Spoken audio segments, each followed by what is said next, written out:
Bonjour à toutes et à tous, aujourd'hui on va travailler avec la boucle tant que, et l'objectif c'est le suivant, déjà de comprendre le fonctionnement de la boucle tant que, et de ne pas faire d'erreur. Alors, le programme a créé le suivant, un utilisateur saisit au clavier une certaine valeur pour la variable n et saisit la valeur n égale 50. L'objectif du programme c'est d'afficher tous les entiers allant de 0 jusqu'à n égale 50. Donc le programme doit afficher à l'écran 0, 1, 2, 3, jusqu'à 50, et ce avec la boucle tant que. Alors je vais dans un premier temps faire exprès de faire quelques erreurs, les erreurs classiques au niveau de la compréhension. Alors sur le côté, je vous conseille vraiment de toujours faire un petit tableau qui contienne les valeurs des variables que vous utilisez. Alors, par exemple, on va commencer notre programme et je vais faire exprès de faire des erreurs pour qu'on comprenne vraiment l'utilité et la différence de la boucle tant que avec la boucle pour. Alors, voilà ce que je veux faire. Dans un premier temps, l'utilisateur saisit une valeur. Il saisit la valeur n égale 50. Donc, j'écris ici saisir n égale 50. Alors, bien sûr, n c'est une variable. Il faut que je la déclare. Donc, je crée une variable. Et ici, je mets n, c'est un entier.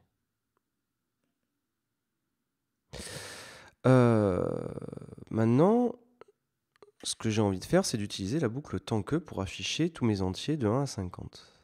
Donc tant que.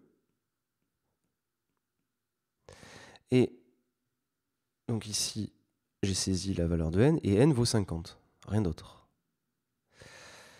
Alors l'idée est la suivante, c'est d'utiliser une autre variable, et je vais utiliser une variable que je vais appeler i. Cette variable, elle va varier de 0 à 50, par exemple. Et donc, je vais écrire ceci, tant que i est compris entre 0 et 50.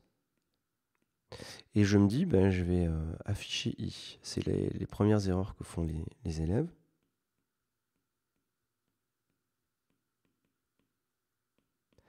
Alors, les élèves se disent, ben voilà, tant que i est entre 0 et 50, je l'affiche et ça va afficher tous les entiers compris entre 0 et 50. Alors, première erreur. Déjà, le programme ici, alors ici j'écris fin du tant que. Essayez de trouver déjà l'erreur qu'il y a. Bien ici, première erreur, tant que i est compris entre 0 et 50, l'ordinateur, le programme, va bugger ici et va envoyer un message d'erreur parce que comment l'ordinateur peut savoir que i est compris entre 0 et 50, sachant que i n'a pas été déclaré? Alors je vais le déclarer comme étant un entier. Donc déjà, l'ordinateur ne connaît pas la variable i. Et deuxièmement, si je demande aux élèves quelle est la valeur de i, eh bien, on n'en sait rien, puisque c'est écrit nulle part, puisqu'on ne l'a pas initialisé. Donc ici, il y aura un message d'erreur avec écrit quelle est la valeur de i. L'ordinateur ne peut pas tester si i est compris entre 0 et 50 s'il ne connaît pas combien vaut i. Donc évidemment, à vous de faire l'initialisation, c'est-à-dire affecter à i la valeur. On va commencer par la première valeur, affecter à i la valeur 0. Et a priori, on est en train de se dire que maintenant, i vaut 0. Et donc, on va pouvoir faire varier les valeurs de i. Alors, je recommence. Au début du programme, j'ai mes deux variables i et n qui sont parfaitement déclarées. L'utilisateur saisit au clavier la valeur de n qui vaut 50. Donc maintenant, dans n, on a la valeur 50. On affecte à i la valeur 0. Donc maintenant, pour i, on a la valeur 0. Et on se dit la chose suivante. Maintenant, on veut afficher à l'écran toutes les valeurs entre 0 et 50. Donc, on écrit la chose suivante. Tant que i est compris entre 0 et 50, on affiche i. Le problème, c'est que va afficher i? Réfléchissez un instant. I, à l'heure actuelle, il vaut 0. Donc, le programme, il va afficher 0, 0, 0, 0. Combien vaut 0? Combien vaut i, pardon? Il vaut 0, il est bien entre 0 et 50. Le programme va afficher à l'infini des 0. puisqu'à aucun moment on dit à i de valoir un point de plus. Alors, ce qu'il faut faire, c'est qu'il faut modifier le programme. Une fois qu'on a affiché la valeur de i, ici, il faut affecter à i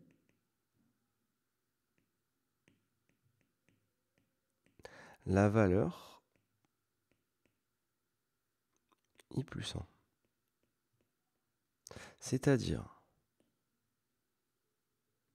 qu'une fois qu'on a affiché i aujourd'hui vaut 0, on l'a affiché, il faut, grâce à cette instruction, affecter à i la valeur qu'avait i avant, plus 1. Donc ici, j'affecte à i la valeur d'avant, plus 1. Et dans ce cas-là, je vais afficher, du coup, la dernière valeur en mémoire, j'afficherai au coup d'après, i vaudra maintenant 1. 1 est bien compris entre 0 et 50. Et du coup, j'affiche i, j'affiche donc la valeur 1. I, je lui fais donc prendre, à l'itération d'après, un point de plus. I vaut du coup la valeur qu'il avait avant, plus 1. Et je l'affiche. Et on recommence ceci, enfin pas indéfiniment, mais 51 fois, jusqu'à arriver à la valeur 50. Donc à un moment, on aura 49, on donnera un point de plus, on arrivera à 50. Et une fois qu'on sera arrivé à 50, la boucle tant que aura été totalement exécutée. Et on arrivera à la fin du programme. Donc je récapitule du début, pour qu'on comprenne bien tout. Initialement, j'ai besoin de deux variables, i et n. L'utilisateur saisit la valeur de n, qui vaut 50. On affecte à i la valeur 0. Sinon, le programme ne peut pas tester entre quoi et quoi i est compris. Tant que i est compris entre 0 et 50. Donc, au tout début, i vaut 0. On l'affiche. Dès qu'on l'a affiché, il faut lui faire prendre un point de plus, sinon il va afficher tout le temps à l'infini la valeur 0, 0, 0, 0.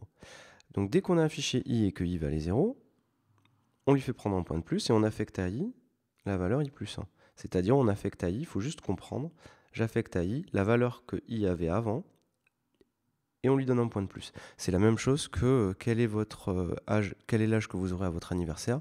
L'âge que j'avais l'année dernière, plus 1. C'est juste cette idée-là. Donc on affecte à chaque fois à i la valeur i plus 1. Et évidemment, coup d'après, on l'affiche. En faisant ça, les valeurs de i vont augmenter à chaque fois en prenant un point de plus, jusqu'à arriver à la valeur 50, qui est la valeur d'arrêt. Et une fois qu'on est arrivé à 50, la boucle tant que a été parfaitement exécutée, c'est la fin du programme.